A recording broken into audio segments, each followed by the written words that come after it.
அனைவருக்கும் வணக்கம். நம்ம சித்திரைனா நம்ம அம்மா மீனாட்சி திருக்கல்யாணம், கள்ளழகர் வைகை ஆத்துல இறங்குற நிகழ்வு. இது மட்டும் விசேஷம் இல்லை, இதை விட சிறப்பான நிகழ்வு நம்ம சித்திரையில தான் நடந்தது. நம்ம நரசிம்மமூர்த்தி தன்னுடைய பக்தன் பிரகலாதனுக்காக அவதரித்த திருநாள் நம்ம சித்திரை சுவாதி நட்சத்திரம் தான்.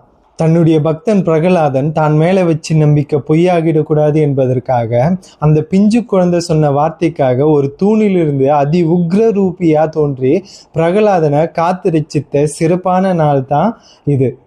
இந்த சிறப்பான நல்ல நாளில் இறைவனை வழிபடுறதை விட்டுட்டு மாற்றி மாற்றி வருஷம் சண்டை போட்டுட்டு இருக்காங்க கருத்து வேறுபாடுனால.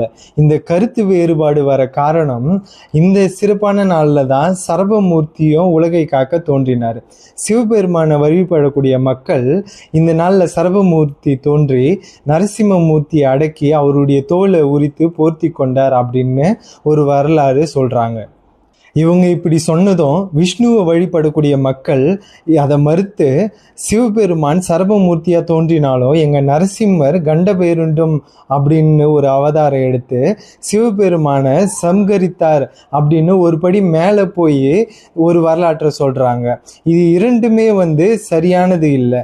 இதுக்கான உண்மையான விஷயத்த சொல்ற மக்கள் தயவு செய்து கேட்டுக்கோங்க.